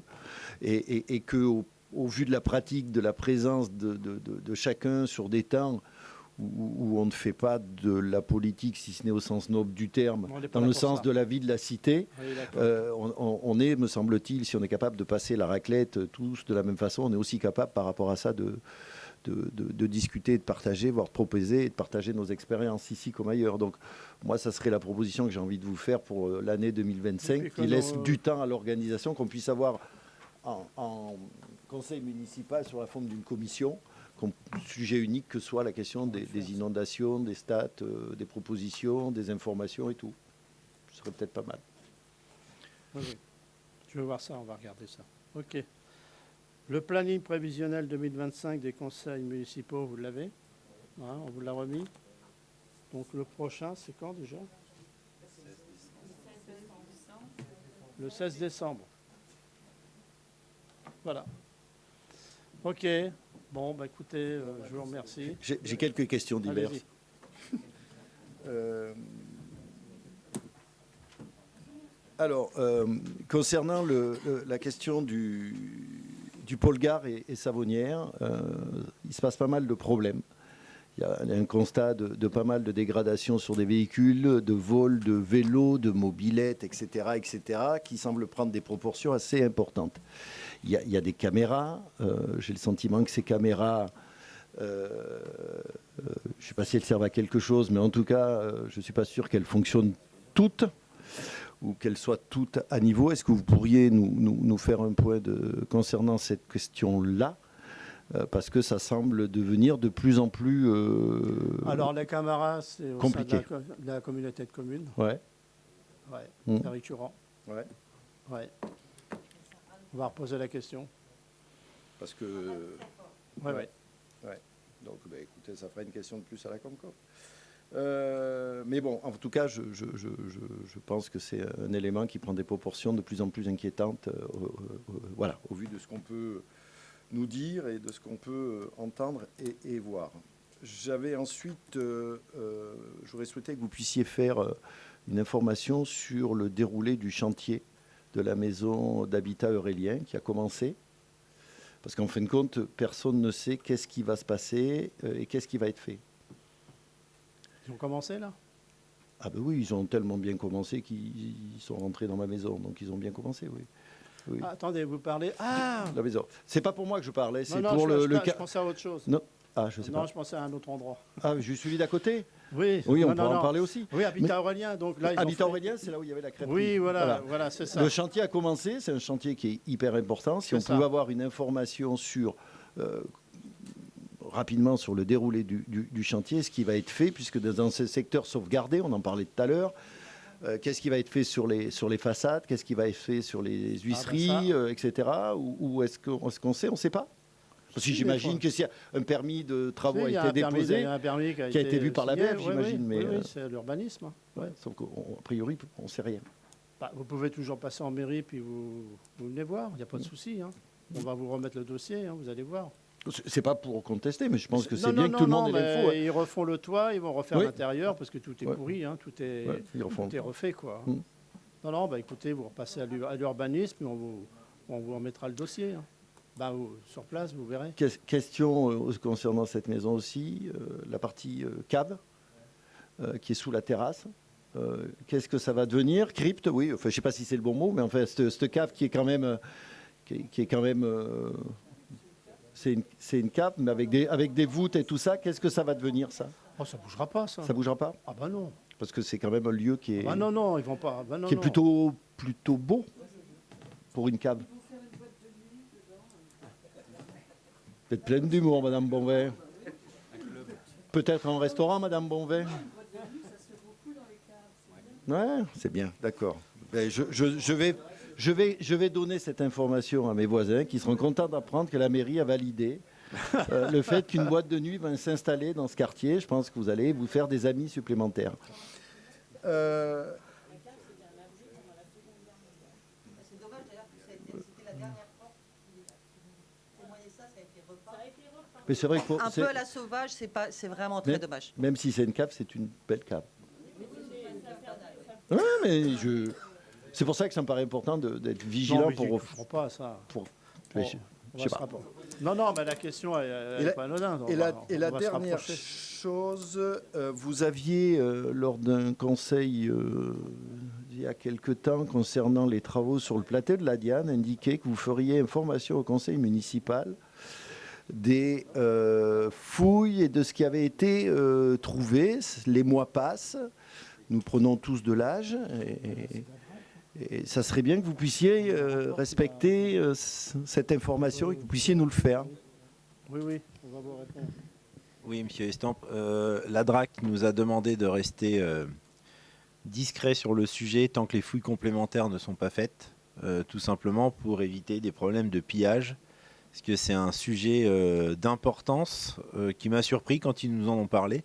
Mais c'est vraiment quelque chose sur lequel ils ne veulent pas communiquer tant que les fouilles complémentaires ne sont pas faites. Alors il y a un rapport, hein, on a eu un pré-rapport établi, que je pourrais vous présenter si vous le désirez bien sûr. Mais il vaut mieux que ça ne reste qu'entre nous. Oui, non, mais vous savez, je suis capable de garder des secrets. Non, mais la c'est pas de DRAC, elle souci. a été très... Ce que je veux dire, c'est que ça ne peut pas être divulgué au Oui, public. j'ai bien compris. Déjà, on apprend qu'il y a une fouille complémentaire. Puisque ça on ne savait pas qu'il y avait une fouille complémentaire. Donc déjà, ça démontre bien effectivement que c'est important. C'est ça, très important. Comme quoi il fallait les faire.